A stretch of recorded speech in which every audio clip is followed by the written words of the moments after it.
हमें लगता है इंस्टा के ऊपर 2 पोस्ट डाल देंगे, हमने परमेश्वर का काम कर दिया।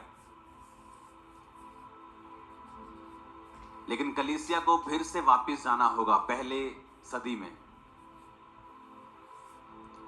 33 ईस्वी के बाद, प्रभु यीशु मसीह के बाद अगर आप कलीसिया को देखेंगे तो उनका जो मेजर काम था, जो लोग बचते थे कलीसिया में आते थे, उन कलीसिया का मेन काम था प्रार्थना करना और सुसमाचार को फैलाना।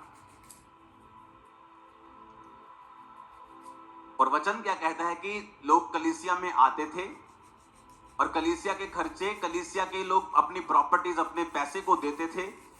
तो ऐसे तो सारी कलीसिया कंगाल हो जाएगी एक दिन।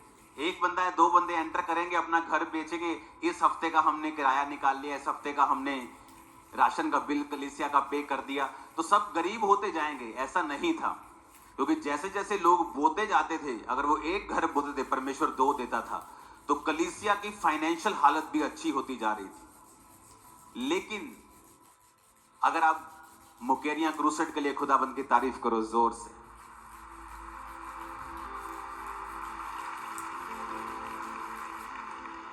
तो मैंने उस क्रूसेड के ऊपर भी वचन दिया था आपको कि हमें फिर से वापस जाना होगा और अपने बेस के ऊपर फिर से जुड़ना होगा। पतरस चर्च में जा रहा है और कह रहा है कि आओ हम प्रार्थना करने के लिए चर्च में चलते हैं। क्या आज आपकी लाइफ में प्रेयर की इतनी इंपॉर्टेंस है कि आप स्पेशल प्रार्थना करने के लिए एक ऐसे स्थान में जाएं जहां पर आपको कोई भी डिस्टर्बेंस ना हो?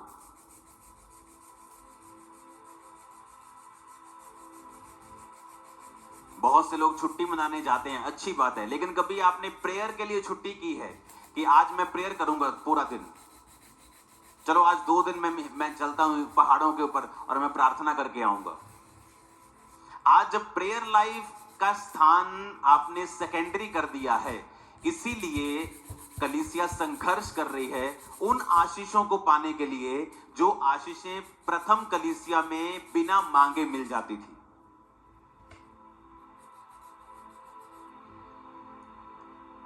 मूसा की कलीसिया के टाइम पे लगा लो कि जब प्रभु की कलीसिया मूसा संभालता था, तो वचन कहता है उनमें से कोई भी दरिद्र नहीं था और कोई भी निर्बल भी नहीं था, कमजोर भी नहीं था, क्योंकि प्रभु की ग्लोरी ऐसी थी उनके ऊपर, क्योंकि मूसा प्रार्थना करने वाला व्यक्ति था। 40 दिन रात के रोजे, 80 दिन रात के रोजे मूसा ने रखे थे और उसका फेस चमकता था जब वो नीचे आता था। और जब लोग, बाइबल कहती जिनकी वो अगुवाई कर रहा था, एक भी निर्बल नहीं था, कपड़े नहीं फटते थे, जूते नहीं उनके टूटते थे। क्यों चेंज कर रहे हो मेरे माइक की सेटिंग? तुम क्यों चेंज कर रहे हो इसे?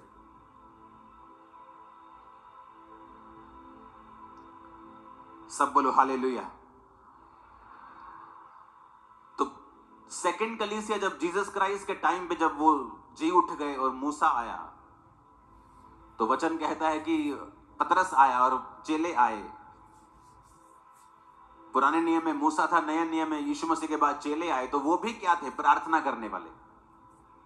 स्पेशल दोपहर के, तीसरे पहर, दोपहर के समय प्रार्थना करने के लिए चर्च में जा रहे हैं स्पेशल, और वहां पे लंगड़ा मिलता है और वो उसको हील करता है। हीलिंग भी तब हो रही है जब उनकी लाइफ में प्रेयर का एक स्थान था। मोस्टली लोग क्यों पैनिक कर जाते हैं आज?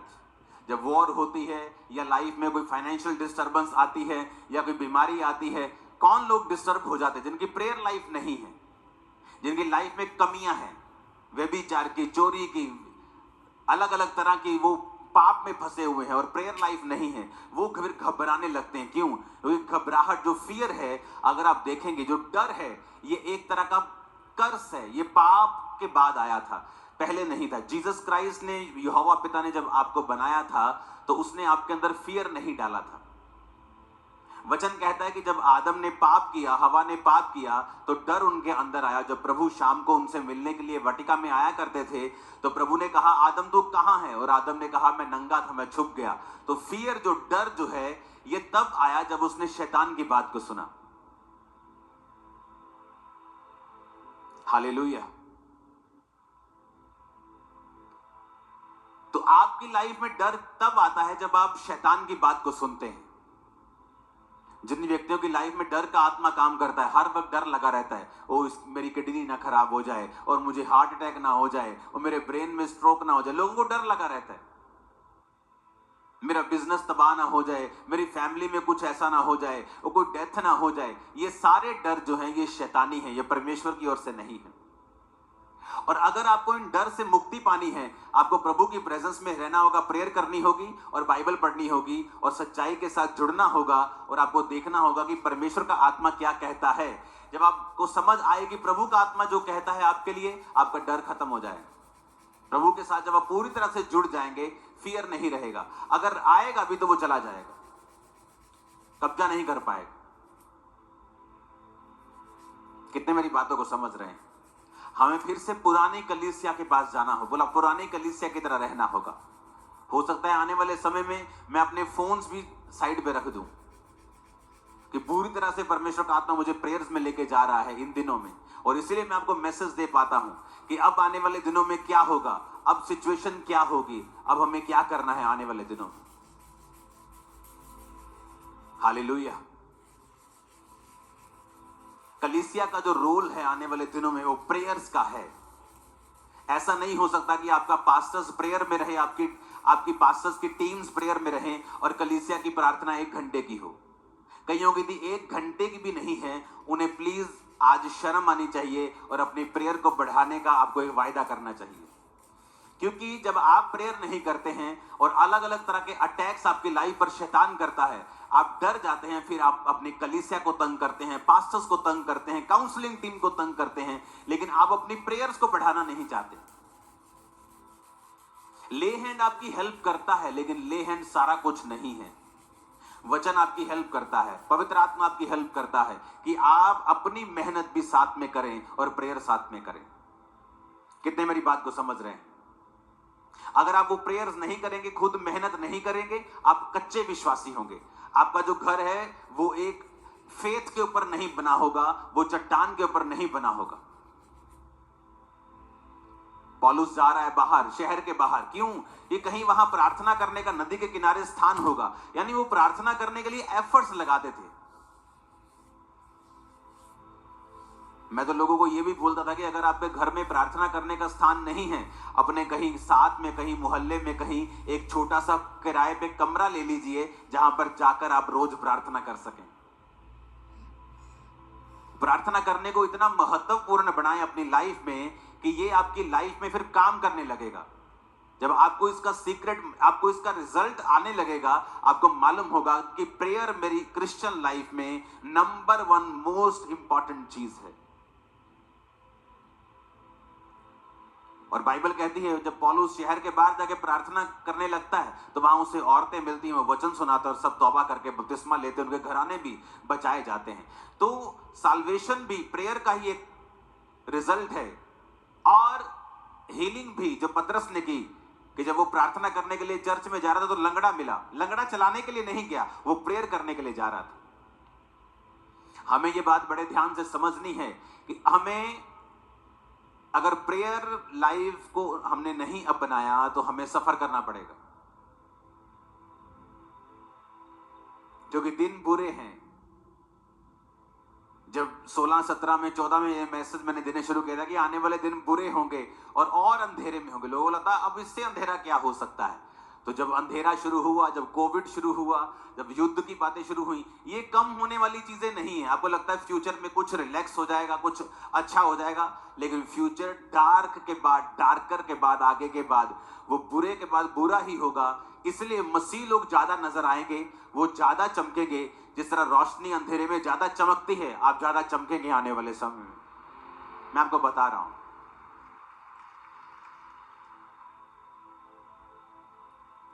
हालेलुया। जिन लोगों को आप वर्ल्ड लेवल के ऊपर आज काम करता देख रहे हो, Donald Trump, president Donald Trump जैसे कई ऐसे लीडर्स बहुत कम हैं जो आत्मा के द्वारा चलते हैं। अब यूएस प्रेसिडेंट के आसपास कई बार जब वो प्रार्थना करने के लिए इनवाइट करता है, प्रेयर ब्रेकफास्ट करता है, बहुत सारी चीजें करता है, आप कभी ध्यान से देखना उसके आसपास जो पास्टर्स हैं मोस्टली अपनी कलीसिया के जैसे पास्टर्स, जिनकी बड़ी बड़ी कलीसियाएं हैं जो आत्मा का काम करते हैं, आप सारे डोनाल्ड ट्रंप के आसपास देखोगे उस पर ले हैंड करके प्रार्थना कर रहे होते हैं। वो भी इस बात को समझता है कि मुझे अगुवाई की जरूरत है, मुझे स्पिरिचुअल लोगों की जरूरत है।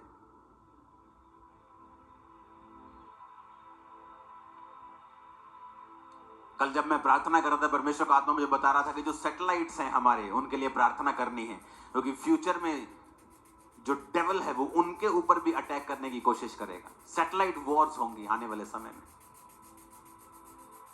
कि जो चीजें आपको दिखा रही है नीचे क्या हो रहा है, उनको खत्म करने की शैतान कोशिश करेगा। तो कलीसिया अगर जागी हुई नहीं है और प्रार्थना करने वाली नहीं है, तो वहां के लोग फिर सफर करते हैं। इसलिए परमेश्वर ने कहा, जिस देश में चर्च होगी, जिस देश में कलीसिया होगी, जिस नगर स्टेट में कलीसिया होगी, वहां पर उजाला होगा, लोग अंधेरे में नहीं होंगे, क्योंकि वो लोग प्रार्थना करेंगे और आने वाली मुसीबत से बचाए जाएंगे।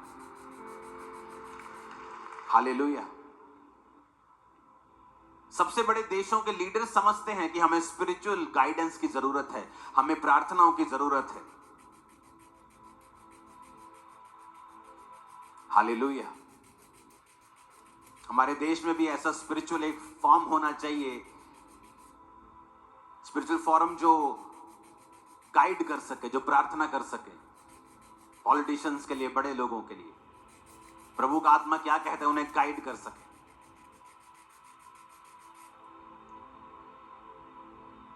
कलीसिया को प्रार्थना करनी होगी आपके बच्चों के लिए, अपने पास्टर्स के लिए, परमेश्वर की बेदारी के लिए, परमेश्वर के प्लान के लिए। और हमें यह समझना होगा, जो हमारा विरोध करते हैं, जो यीशु मसीह को बुरा भला बोलते हैं, वो हमारे दुश्मन नहीं हैं। वचन कहता है मत्ती 9 उसकी 9 से 13 आयत में, वहां से आगे बढ़कर यीशु ने मत्ती नामक एक मनुष्य को महसूल की चौकी के ऊपर बैठे देखा और उसने कहा, मेरे पीछे हो ले। और वह उठकर यीशु मसीह के पीछे हो लिया। जब वह घर में भोजन करने के लिए बैठा तो बहुत से महसूल लेने वाले और पापी आकर यीशु और उसके चेलों के साथ भोजन करने बैठे। ये देखकर फरीसियों ने उसके चेलों से कहा, तुम्हारा गुरु महसूल लेने वाले और पापियों के साथ क्यों खाता है? ये सुनकर यीशु ने उनसे कहा, वैद्य भले चंगों के लिए नहीं परंतु बीमारों के लिए आवश्यक है। इसलिए तुम जाकर इसका अर्थ सीख लो, मैं बलिदान नहीं परंतु दया चाहता हूं, मैं धर्मियों को नहीं पापियों को बुलाने आया। मत्ती, जिसका आप बाइबल को, नए नियम को पढ़ते हो तो पहली पुस्तक मत्ती की आती है। कौन था मत्ती? एक टैक्स कलेक्टर। किसके अंडर काम करता था? राजा हेरोदेस और रोमी लोगों के अंडर वो काम करता था। है कौन था? है था यहूदी। तो जब वो टैक्स कलेक्ट करता था, जब वो टैक्स लेता था, तो टैक्स वाले लोग जो थे वो बड़े ही बदनाम थे, क्योंकि ये टैक्स वाले लोगों के लिए ये मशहूर होता था कि ये लोग जो हैं लोगों से एक्स्ट्रा टैक्स लेते हैं, उन पर ज्यादा बर्डन डालते थे, उनको अलग अलग तरह के टैक्स के नियमों में फंसाकर ये टैक्स लेते थे उनसे। और ये यहूदी था तो यहूदी, लेकिन हेरोदेस राजा के नीचे काम करता था और टैक्स भी अपने परिवारों यानी यहूदी लोगों से लेता था। इसलिए जो मत्ती था वो बड़ा बदनाम आदमी था। मत्ती को जो यहूदी लोग थे एक गद्दार के रूप में जानते थे। जब वो मत्ती को देखते थे यहूदी लोग तो उसे गद्दार कहते थे। उसकी जो रेपुटेशन थी, उसकी जो वैल्यू थी, वो बिल्कुल भी अच्छी नहीं थी मत्ती की।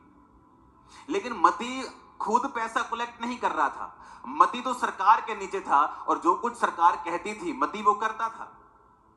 लेकिन जब यहूदी लोग मत्ती को देखते थे तो वो उसे एक पापी के रूप में, एक गद्दार के रूप में, एक अधर्मी के रूप में, परमेश्वर के सामने दोषी के रूप में उसे देखते थे। लेकिन मत्ती का कोई कसूर नहीं, क्योंकि मत्ती अपने लिए पैसा कलेक्ट नहीं कर रहा। मत्ती को जो सरकार कह रही है वो मत्ती कर रहा है।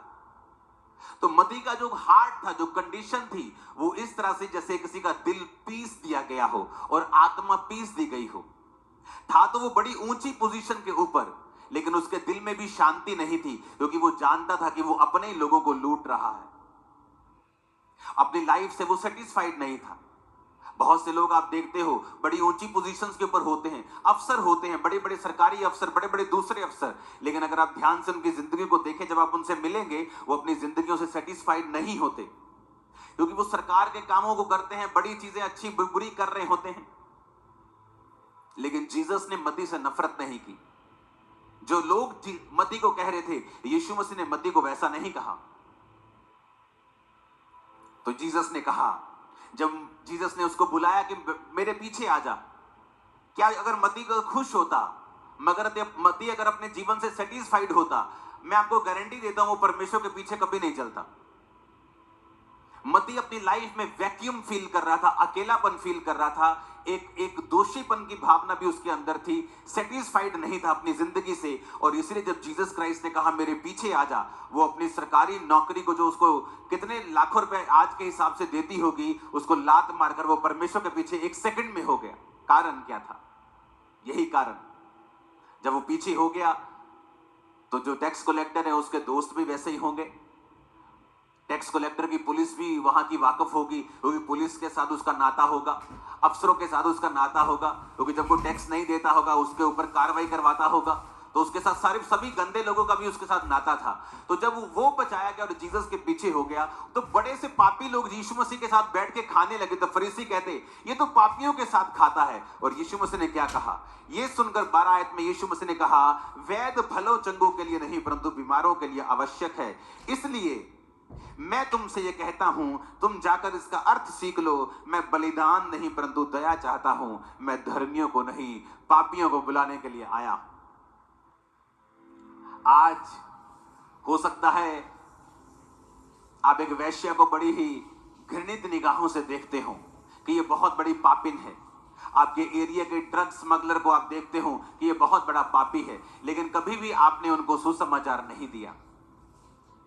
आपने जो मोहल्ले में बदमाशी करता है, आपने उसे बुरा जान लिया, लेकिन कभी भी सुसमाचार नहीं दिया। जब आप इन लोगों के पास जाएंगे, इनकी संगति करने के लिए नहीं, जो ये करते हैं उसका आनंद उठाने के लिए नहीं, बल्कि जो यीशु मसीह ने उनके लिए किया है उनको बताने के लिए, आप नोटिस करेंगे कि जो लोग सबसे बड़े पापी हैं, यीशु मसीह के पीछे सबसे ज्यादा और सबसे स्पीड के साथ वो चलना शुरू कर देंगे जैसे ही आप उनको वचन देंगे। आपको लगता है ये रिश्तेदार तो बहुत गंदा है, ये तो बड़े गलत पैसे कमाता है, ये तो बहुत ही खराब आदमी है, आप देखेंगे वही बंदा सबसे पहले यीशु मसीह को मानता है। क्यों? क्योंकि जब वो खराबी करता है उसके दिल में एक बेचैनी होती है, क्योंकि जो व्यवस्था है वो विश्वासियों और अविश्वासियों दोनों के लिए है। जो नियम बना है वो सारे जगत के लिए बना है। जब वो बुरा काम करते हैं लेकिन उनको मालूम नहीं होता वो बुरे काम में हैं, वो अपने माता पिता की आज्ञाओं को नहीं मान रहे होते, वो समाज के साथ अन्याय कर रहे होते हैं, विधवाओं अनाथों के साथ अन्याय कर रहे होते हैं, लेकिन उनको मालूम नहीं होता वचन।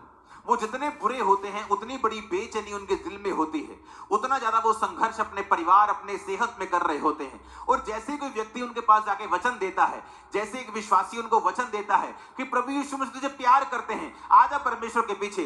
खुदा के वचन में लिखा हुआ है, मैंने जगत के पापियों को, मैंने जगत के निर्बलों को, मैंने जगत के तुच्छों को, मैंने जगत के गरीबों को, मैंने जगत के व्यर्थ लोगों को चुन लिया, ताकि जो अपने आप को बहुत कुछ समझते हैं उनको मैं शर्मिंदा कर दूं। जैसे ही वो सुनता है, अच्छा परमेश्वर ने मुझ पापी को चुन लिया, परमेश्वर ने मुझे निर्बल को चुन लिया, वो परमेश्वर का पीछा करने लगता है और वचन पूरा होता है, मैं पापियों को नहीं, धर्मियों को नहीं, पापियों को बुलाने के लिए आया हूं। आज के बाद आप पापियों के साथ वचन शेयर करेंगे और बहुत से बड़े बड़े पापी आपको चर्च में मिलेंगे अगले 1 साल, 2 साल, 3 साल के अंदर। बहुत बड़े बड़े लोग जो बड़े बड़े गुनाहों के अंदर हैं, आपको जीसस क्राइस्ट के सामने घुटने टेकते हुए मिलेंगे। वो बदमाश, वो लोग जो बड़ी बड़ी बदमाशियां करते हैं, इंटरनेट पे मशहूर हैं, आपको जीसस क्राइस्ट के सामने मिलेंगे। वो पाप से तौबा करके, बपतिस्मा लेकर, पापों को छोड़कर आपको चर्च में मिलेंगे। मैं आपको ये भविष्यवाणी कर रहा हूं, परमेश्वर इंतजार कर रहा है कि आप बोलें कि यीशु मसीह पापियों को बुलाने के लिए आया। उसने पापी से नफरत नहीं की, बदमाशों से नफरत नहीं की, वेश्याओं से नफरत नहीं की, क्योंकि उनके अंदर एक ऐसी बेचैनी होती है जिसे वो जाहिर करना नहीं चाहते हैं, जिसे वो बताना नहीं चाहते हैं।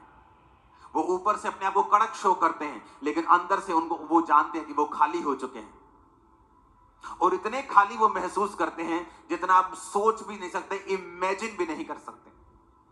और जब कोई उन्हें परमेश्वर के वचन को देगा, वो उस वचन पे यकीन करेंगे, उस वचन को फॉलो भी करेंगे। हालेलुया।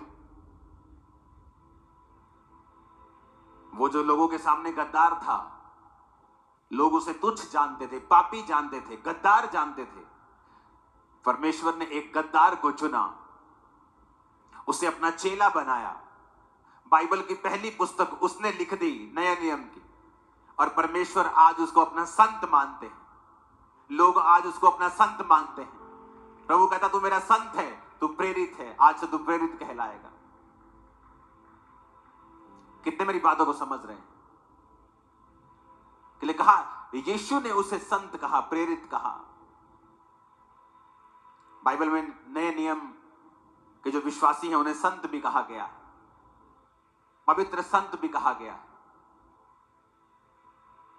यह परमेश्वर की योजना है आने वाले समय में। डरे मत, घबराए मत, सुसमाचार को शेयर करें। उन लोगों के साथ ज्यादा शेयर करें जो ज्यादा खराब हैं, जिनके कैरेक्टर ज्यादा लूज हैं, जो ज्यादा बदमाशियां करते हैं। शेयर करें। उनके साथ संगति करने के लिए परमेश्वर ने नहीं कहा। परमेश्वर ने एक बार उनके साथ खाना खाया, लेकिन हर रोज उनके साथ वो मिला नहीं, लेकिन खाना खाया, अपना प्यार साबित किया, अपना आप उसे दिखाया, वचन की उन्हें नॉलेज दी।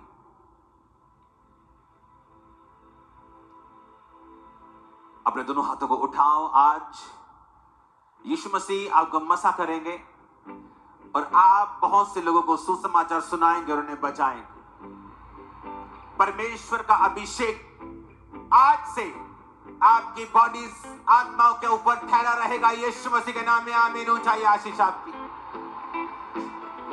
मैंने कहा आमीन, ऊंचा ये आशीष आपकी है चर्च।